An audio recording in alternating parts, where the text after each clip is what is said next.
ability. The milkman, the paperboy, evening TV. Don't sell your dreams so soon. Everywhere you look, there's a heart, a hand to hold on to. Everywhere you look, there's a face of somebody who needs you. Everywhere you look, when you're lost out there and you're all alone, life is waiting to carry you home. Everywhere you look, and everywhere you look.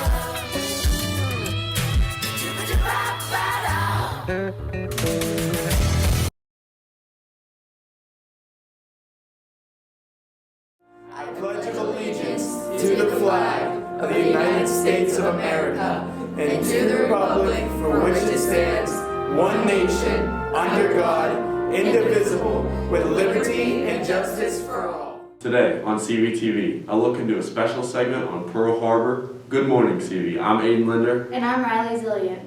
If you have an interest in science, the environment, the outdoors, or academic competition, the SAVE Club might be for you. The main purpose of the SAVE Club is to prepare for the Beaver County Envirothon. If you have an interest and would like to find out more, it's not too late to join. Please come to our next SAVE Club meeting. The meeting will be held in Mr. Emler's room, NA 107, during Friday's Academic Study Hall. This is a reminder to remain on task with your senior project. Please see Ms. Jones or Ms. Kostelik with any questions or concerns. Senior projects are due April 1st. Attention all juniors and seniors. Academically eligible students have received an invitation to apply for membership in the National Honor Society. Please check your CV email for information or see email Mrs. Jones. Attention all juniors and seniors. The CJ Betters basketball tournament needs volunteers over Christmas break. The tournament is held at CCBC. This is a great way to get the majority of your senior project hours completely done. Please see Ms. Jones to sign up or email her your name and cell number. We will be having the door decoration contest. All decorations must be made by students and must be securely fastened to the door. To be eligible for the party, you must have your door decorated by the 16th and judging will begin on the 17th. The study hall with the best door will win a pizza party. Good luck.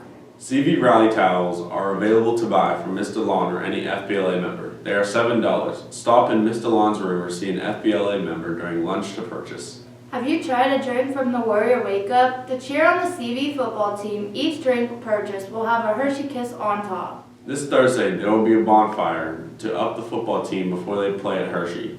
This will be held at the school from 6 to 8. There will be food trucks, Hershey table, and games. Come cheer along with the cheerleaders and band. That's all we have for you today, CV. Now here's a new special segment on Pearl Harbor with Steph and Liv.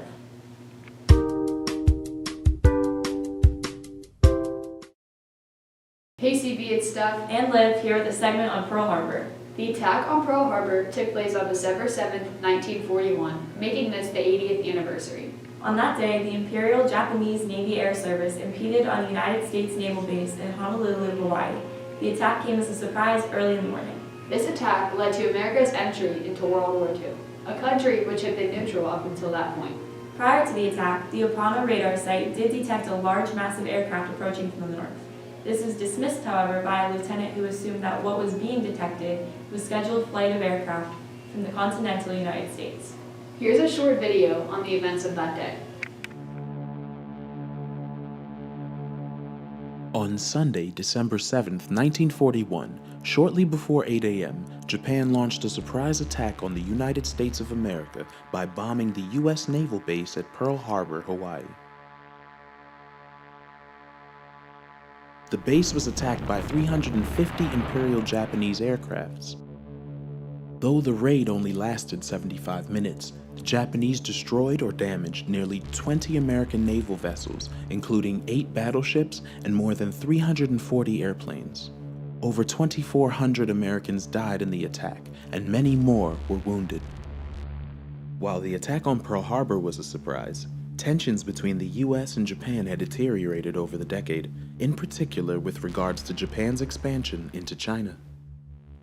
The plan for attacking Pearl Harbor was to destroy the U.S.'s Pacific Fleet, a move which would give the Japanese time to carry out its plans to keep control of the Pacific without U.S. interference. The shock of the attack without declaration of war enraged the American public and rallied the nation to get behind a war many hoped to avoid. At the beginning of his speech to Congress requesting a declaration of war, President Franklin D. Roosevelt delivered this now famous line. Yesterday, December 7th, 1941, a date which will live in infamy. The United States of America was suddenly and deliberately attacked by naval and air forces of the Empire of Japan. On December 8, 1941, one day after the attack, the United States Congress declared war on Japan, officially entering World War II. We decided to put some of our World War II teachers to the test regarding the attack of December 7th. Let's see how they did. I'm here with Mrs. Jones. We're going to ask her some questions about Pearl Harbor. I'm here with Mrs. Zillion. More than 1,000 U.S. sailors were killed when this ship was sunk. What was the ship? The Arizona. The USS Arizona. True or false? In 1942, shortly after America joined World War II, President Roosevelt issued an executive order authorizing all Japanese American citizens to be placed in relocation centers. He did, yes, true. Okay, so I'll go ahead with the 42 is true.